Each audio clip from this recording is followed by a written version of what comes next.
What did they say when I auditioned, remember? So he came in with his freaking muscles. And it's for a guy that works in the warehouse. And Chuck was like, this guy looks like a model. He doesn't look like a guy that works in a warehouse. I went in for her because I wanted to go in. I was trying to get you in. Listen, I was like, I'm going to do what the white guys do. I've created a show. I'm going to get as many of my friends and family into this show as possible. I've got my black friends in the writer's room who've been trying to get into writer's rooms, which is notoriously impossible as a black writer in Hollywood. And I didn't force them. What I did, I was smart with it. I didn't force them. Okay. I'd go, I'm doing a comedy show. Do you want to come and see me do a set? So I'd invite Chuck and the guys to come and see me do a set. Then I'd call all my friends and go, come and open for me on this show. Oh, and so I did a show. Smart. I was headlining at Flappers in Burbank. Oh. Flappers, I was headlining Flappers in Burbank. And I knew that 2 of the other exec producers were coming to see the show. So I called all my comedian friends. I said, come and open for me. So they all went up and did their thing. And then afterwards they went, oh, we like that woman, Gloria. And I was like, well, Gloria writes. Right. I love That's so great. You knew you had smart. You knew that the recommendation wouldn't come. So you said, you know what? Why don't I just present them in front of you? That's and so then smart. That's how Gloria got in. And she wrote on my show for the whole show. That's so great. And now she's got her own sitcom that she's working on. Wow. Does Gloria need like a big 6'6" bodyguard or somebody? Another one? Yeah, she's working on a sitcom. Yeah. Not The Neighborhood, but No, she's he's getting another one. No, he's not getting it. He's exec producing with her. That's great. On her own sitcom. Wow. So, you know, these are, I was able to open doors for people so that they can get in. You're a rare case because a lot of these black comics don't do what I wish people had done for me. Ooh, that's you paid so it forward. when you were given that opportunity. Paid it forward. Yeah. I'm like, this is what I wish someone had done for me when I was coming. So about Bob Hart, Abishola, because I was blown away when I saw this pop up. Like I didn't know it when it was in the trades and whatever. It just popped up. I'm like, they got Nigerian, a Nigerian story on main, like on CBS. On CBS, I was so blown away with it. CBS. I was so stuck. I was like, I have to watch this. Yeah. And the authenticity, and for me, you know, working, you know, with NBC for a long time, you know how standard and practice works, and you know these people that give their notes, the executive that gives their notes. Give me the real. What type of notes were you getting about the authentic Nigerian experience in this world that you had created between a white man meeting a Nigerian woman, marrying, and having that, like, what type of notes were you getting when you tried to infuse the Nigerian culture? Well, here's the thing. When Chuck brought me in, originally I turned it down. I didn't want to do it. I didn't trust them. And I turned it down. And my brother, my best friend, called me up and screamed at me for hours. And so I ended up doing it. But when I sat in the room with them and started working on the pilot with them, I said to them, I'm willing to do this. But I said to Chuck, but you have to listen to me. If I say black people or Nigerians do not do this, then they don't do this. It doesn't go in the show. You have to listen to me. You brought me in as a Nigerian descendant of immigrants. You have to listen to me about the cultural aspects of the show. And he was like, okay. So we got into a few fights along the way, but they always did. You know, so that's why the family dynamic, I mean, if you look at Abishola and Story, it's basically my family. Yeah. Her coming to America, the father leaves and goes back to Nigeria.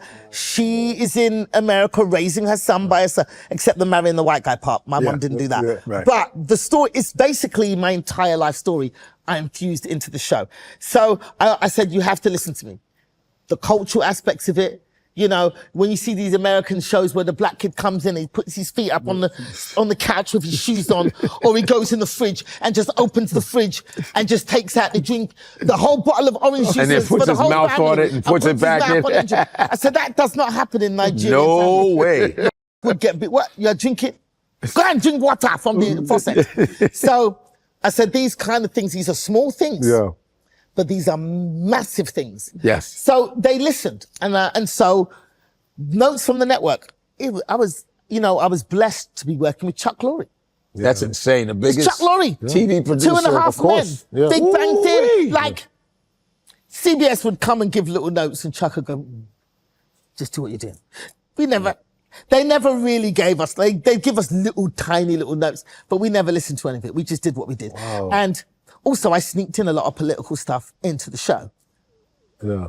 Without them knowing, because they didn't, you know. They didn't have the international or global. They didn't get some of the stuff. That's great. Like there was an episode where Dele had his hair plaited and Abishola goes off because, you know, I don't want you looking like that. No, you know, because my mother was furious when I locked up. You know, there's that whole thing. So I slipped in stuff about the whole, what do they call them? The wars between African Americans and Africans. Oh, yes. What do they call it? They call it the FBAs versus the foundational Black Americans. Yeah, so I slipped in a lot of stuff like that in the show without them knowing. They didn't get it. Right. But I slipped in some stuff to say, look, guys, we're all one. I mean, people took it wrong.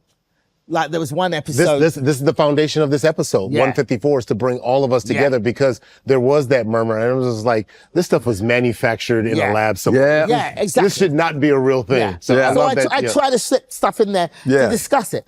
And you know, I started some discussions. There was one episode where they misunderstood completely and they came for me hard. There's an episode where my character was like, oh, you know, Abishola's been followed by this white man. The top is the white man. The bottom is the African, you know, that whole thing. But that's how old school Africans think. Yeah. And then I had the other character, Gloria, the African American nurse, say, you're talking nonsense. Yeah. If you get stopped by the police, you think they're gonna go, oh, I'm from Benin City. You're still black, it don't make no difference. So I had the other character counteract that. But what happened was people took just my character's part of it and edited out the African-American character. And went, look at what this woman's written about African-Americans. She hates us, these Africans. And I'm like, you got to watch the whole scene and you'll see that the African-American rebuts what she's saying and makes her look stupid. Like, come on. But I was trying to start these discussions. How did you feel about Elon Musk, you know, being upset that Oscar-winning actress Lupita Nyong'o is cast to play Helen of Troy in the Odyssey? Oh, he can shut. Elon Musk, this man, all the money, how pathetic is this man? He's got all the money in the world. And he spends his time just on Twitter because he's a sad, pathetic man that no matter how much money he's got, he still looks like a pillowcase full of mashed potatoes. He is a sad and pathetic man. There's these all the money in the world. Pillowcase full of what? He looks like once you look at him, you won't be able to unsee this. He looks like a pillowcase full of potatoes that someone slit eye holes in. You'll never be able to unsee that. And you know what's messed up is there's these comics that said, it was so funny. It was a bunch of comics. They were like, it was like he spent so much money on plastic surgery to look mid. Exactly. He looks mad average. These white people get upset about the stupid. Because he came after you too. Yo, it's finally here. Yes. We are dropping our lifestyle merch. 154 is here. It's hot. Come get it. Bam. Ain't